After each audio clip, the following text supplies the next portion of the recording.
Hi, David Silverman here. Matt Groening here. Jim Brooks. Al Jean. So on this main title, this is the early version of the main title, and those original clouds that we zoomed through, I wanted them to be as realistic as possible. In fact, the idea was that they were going to be like almost like live action clouds. And that was the first version, and it didn't work. And then they said, okay, we're going to get it right. And that's the version you see from now on, which is not right. Not quite right. And if you notice, we just missed when the little rod goes down Homer's back. Mr. Burns and Smithers aren't there. That was originally a guy eating a sandwich with tongs, which we threw out. Yeah, you don't see that. Terry gigantic here. Yeah. And this was we redid a lot of this animation in the second season. We threw this gag out altogether, and we put in instead all the desert-ins of Springfield that had been designed up to that point. It's not really much of a VCR gag, but that's one of our first freeze frame gags where the bus goes by and there's an advertisement for Duff Beer. Well, I love this side gag. I love that. That's great. Too bad we had to lose that. Yeah, we had to trim the title down in the second season.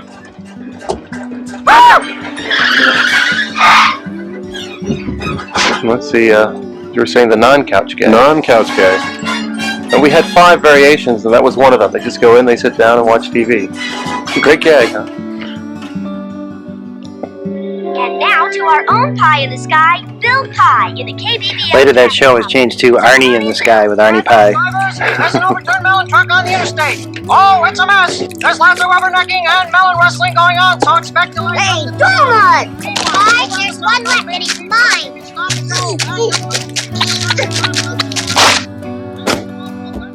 Ooh. 5, 10. Uh-oh, school bus. This is one of those early shows in which Maggie's sucking over dialogue, which we stopped. Yeah. You know, when we did Maggie Simpson dolls for Mattel, it said on the side of the package, suck, suck, suck, and Mattel said, no. You cannot put that on one of our doll packages, so it's thluck, thluck, thluck. Well, Maggie, it's just you and me again. So when the show was originally done, this was going to be the pilot. In the intro, we had a lot of talking and introducing the characters. We just simplified it to Marge watching as people eat hungrily and ignore her. Her number is 555 paid. This was the last show we did in the first season, so we had learned quite a bit by now. And the animation was nice and sharp. Hello. This is actually I'd like to talk early animation from the first version of the show.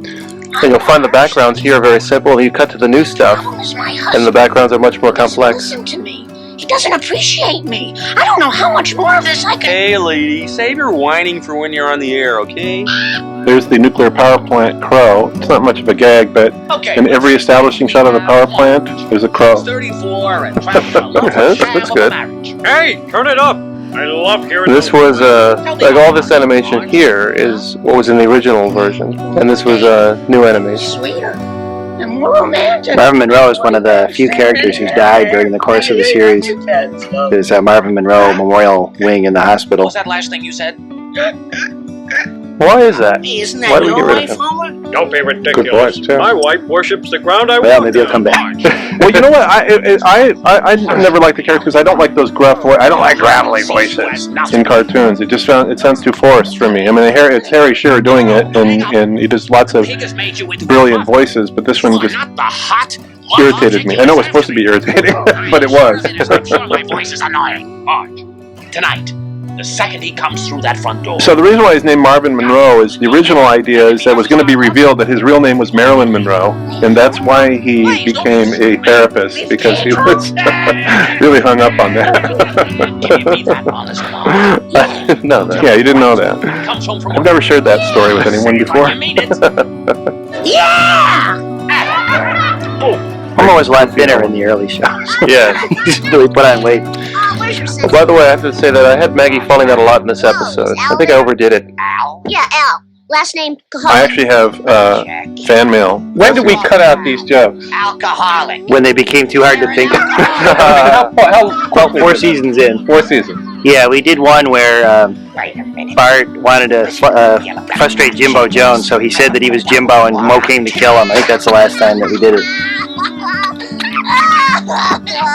And of course, this was inspired by countless prank phone call tapes that circulated throughout the country, and particularly the phone calls to the Tube Bar, which got released eventually on CD. Yeah. It was our tribute. Drew Friedman did some illustrations for that great program. Because she thinks I'm a pig. Oh, What? Marge is right. You are a pig. You can ask anyone in this bar. What? Mrs. Mo had black hair, and Barney had yellow hair. Oh no! Yeah, I think we changed it because the yellow seemed too much like his skin. Yeah. Larry's a pig. So this was originally a different guy who did the original reading, and then Hank came in with his version and dubbed it in, right? You can crawl out of a slot. Yeah, and this is the sort of front angle we, stopped doing, where Mo's face seems to liquefy almost. We don't do that anymore. Yeah. I think Mo is probably the ugliest character in the history of the series. Hank Azaria, it's really funny because he came in, a few episodes into the show, and he always seems to me like the new guy. Not check out until the next morning, if you get my drift. I read you loud and clear. Wow, 6:15. What's keeping Dad? Yeah, he'd possibly be late on meatloaf night. There's the empty void of the background. Flowers. Pretty much not dead. Well, we have some beautiful long stem roses. They're We thought it was funny at the very beginning of the series to have names of stores rhyme or almost rhyme. So that was Howard's Flowers, and we got really sick of that idea really quickly. Didn't have any real dream sequences in this show, so Hey, Mom! we made one up, basically. Well, that was a very cartoony experiment that we did, which we haven't done since, have we? What's that? Put a real animal noise in the mouth of a character. We don't even put animal noises in the mouths of animals. So this became the dream sequence. Your husband sees you as nothing. A pig has made you into his mother. You are not the hot love object you deserve to be. Have we made clear the history of this episode? Start loving on. Well, I don't think so. No, this is a redo, shall we say. Great stories in the annals of show business. Yeah, this is the show that almost killed The Simpsons. Whatever do you mean, man? Well, I remember that day. we had done 13 episodes, written 13 episodes, and had worked with animators and had all of the episodes in the works before we had seen the results of any of the writing. And all the layouts were done here, but everything was shipped off to Korea, so we really didn't know what we were going to get. And so we had a 6 months later. Now, 6 months later, we saw the results of that first script, which was this. And Oliver, close off. Hold on. Well, not this episode, what we're seeing now, but not this particular episode, because this is the fixed up version. But there's elements of the original episode in here. Yes, right. there's It's a just couple what percentage of this would you say is new? I think about 70%. 70%. And anything that we had old, we actually had a new background too, because all the backgrounds were kind of. but we sat there and saw the worst version of The Simpsons. Well, you can't imagine. You can't imagine how bad it was. That you can be a little off, and they became sort of grotesque, and everything was horrible. Swear I'll cut your belly off. Well, the characters were rubbery and ugly. I mean, uglier. and there were extra gags that we didn't write into the show. Oh, by the way, here's June Foray, brilliant voice actress. Lady, you've got to be. Yeah, so proud to have her on the show. She's one of the greats. But anyway, so we sat in the Gracie Bungalow and we watched the results of that first episode, and it was. No, I said Samson, not It was. It was painful. It was truly painful. Especially that big. We sat there in the dark. Al, were you there, Al? Thank God, no. I wasn't there. Well, let me tell you.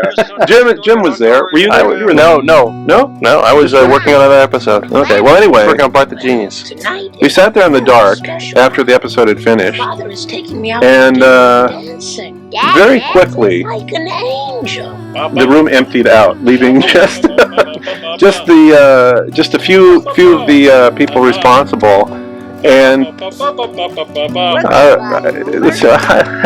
to put this? I think I can say the word. really? Yeah. Well, what, you want to say it? It's your quote. No, you tell us. Okay, well, Jim basically said, Jim's pronouncement was, oh, wait, go watch this. The way his beard pops back. Yeah, one little side note too is that the Mambo has gone back in style since the show debut. They was originally kids. Well, actually, we're digressing all over the place, but I love the Mambo. I love Perez Prado. I've gone to see him perform. I used to go see him at the Hollywood Palladium, and before he died. And I thought it would be funny if the Simpsons listened to KMBO, K-Mambo, all Mambo, 24 hours a day. So that's where that came from. But anyway, I have another story. So this is Ms. Botts. Just don't stand Penny Marshall. Penny Marshall, brilliant. That sort of gave her stamp of approval to the show. That was really cool. I actually had a series of babysitters as a kid, and the one I really liked was Mrs. Botts.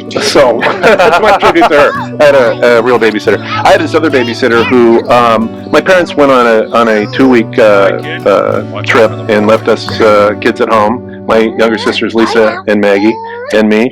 And the second we walked, she was very nice. Just got the door shut. She pulled out a book that said Psycho-Cybernetics on the cover and said, "This my whole life is based on this book, and I'm going to teach you Psycho-Cybernetics." And all I thought was, psycho. And we had to eat food in the proper order, and we had to lift up our fork with our right hand, and it was all this crazy stuff. So this is my and I don't know catharsis because with everybody has always done what I with a babysitter. All right, but what was the word? But we were seeing the show that meant that the series could not possibly work. If the next week we saw a second show as seriously off as that, and we had to wait a week before that was true. But nobody was calling the Emperor.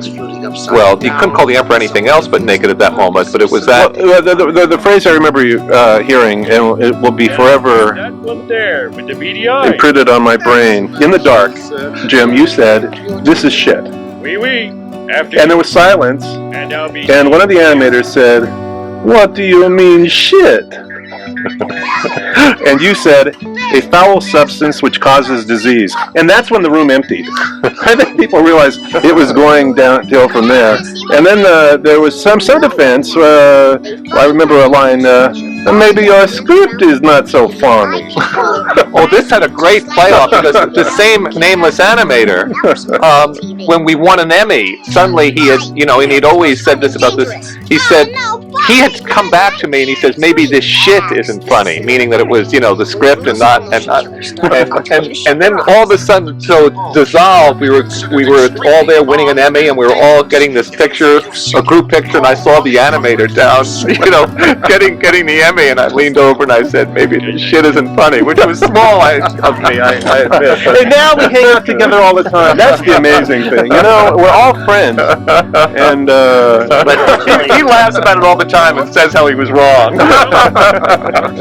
But the postscript was the next week's show is Bart the Genius, which was great, directed by David, and then David Silverman around 100. It was the longest week ever because Fox had committed to 13 shows. There was no way it would be anything but horrible if that persisted. It was just the longest week.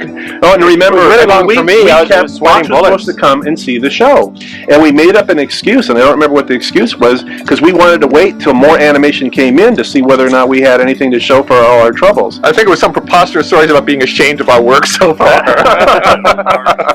I believe, too, wasn't the show going to debut in September? And because of this, it then premiered with the Christmas episode. That's right. That's right. That's why show 8 is the first episode. It turned out that because of the mess ups and miscalculations, and again, it's easy to blame a few culprits, but the fact is, we were looking at this all the way through. We were looking at animatics, we were looking at designs, and everything like that, and it just slipped by because we didn't know. We didn't know how to look at animation, and nobody could reassure us during that week. David, you couldn't reassure us that it was going to be okay the following week. Well, I was kind of out of the real loop of it. This is the first time I had directed an episode myself, so after the first disastrous episode, I just kept running my episode, my brain, all over the place and making sure I didn't make the same mistakes. Yeah, basically each director is responsible for his or her episode, and the supervising director is the only one that works on all of them. Which we didn't have at that time, really. No. I guess that's why you made me supervising director. Anyway, that week was a horrendous week. I remember not being able to sleep, wondering if indeed this was it. My brief career in animation was over, and it was so gratifying when we saw the animation for the episode that David Silverman directed, Bart the Genius, because it meant we saw right away, oh, this is fixable, we can make this thing work. Ironically, then, when this episode aired with the 70% fixes, a lot of people told me it was their favorite or one of their favorites from the first 13. Yeah, this is our tribute to Night of the Hunter. And now there's the pickled eggs, or pickled beets, with no beets in the jar. That's one we didn't quite figure that one out. One trivia note, too, is that people say, oh, how come Santa's Little Helper was in the Christmas show and then didn't appear for many of the first season episodes? That's because the Christmas show was the 8th one recorded. Seeing as no one was, I think it would be really silly. You know what's going to be the payoff of the story we just told? We're going to show on the same DVD the what we saw that fateful day, the awful stuff. What do we like it now? What do we panic about? Well, let's not show it all. Let's just show a little piece of it, okay? I think the government has a super fund to clean up that episode. So that'll be when you get to that part of the DVD. That'll be the only DVD with audio commentary of just us screaming.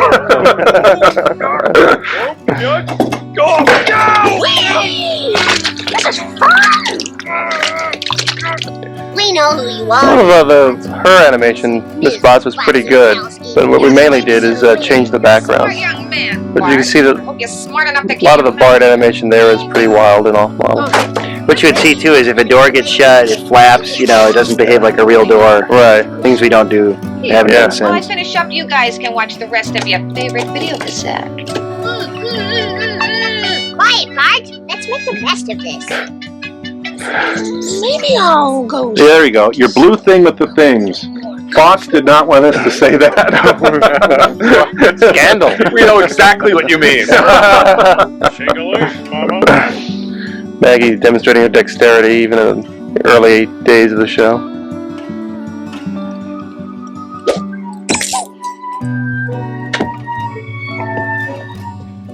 Kid stuff.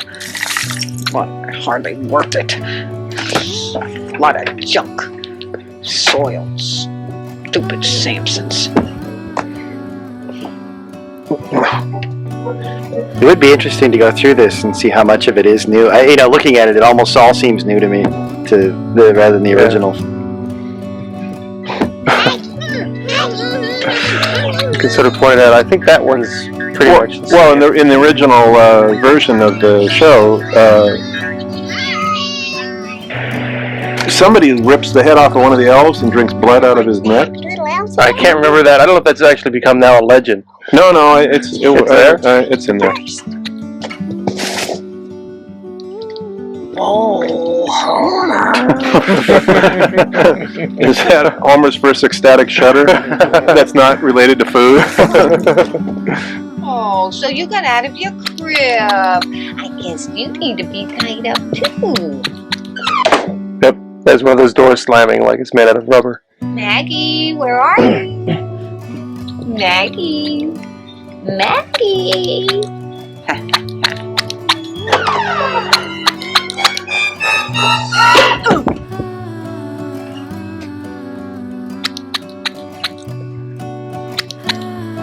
Remember when that was the old version of that, the staging of that was so wild it didn't make any sense. No, we'd never draw their feet like that anymore, would we? I don't think so. Called home, just to check on the kids.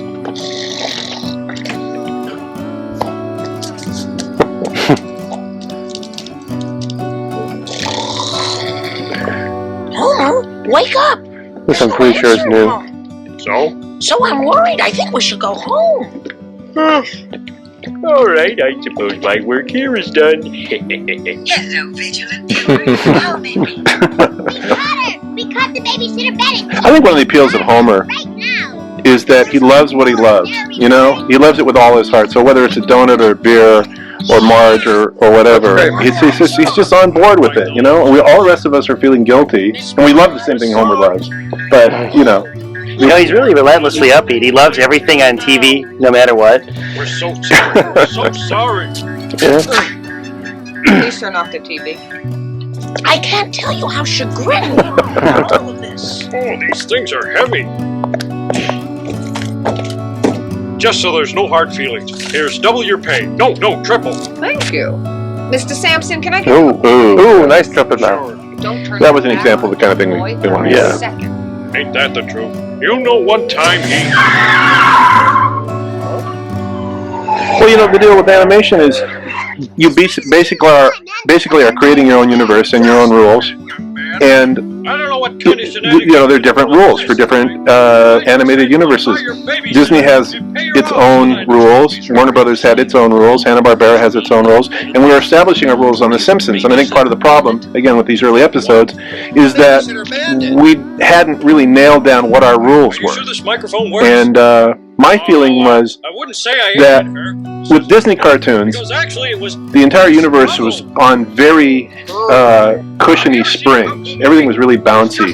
And in Warner Brothers cartoons, things were like You're listening to me, lady. You'd better think long and hard before... very rubber bandy.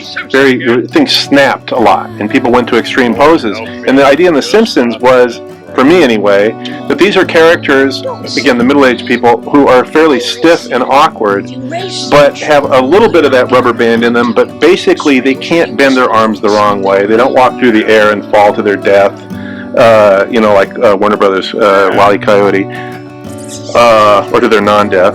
And Did we make up again?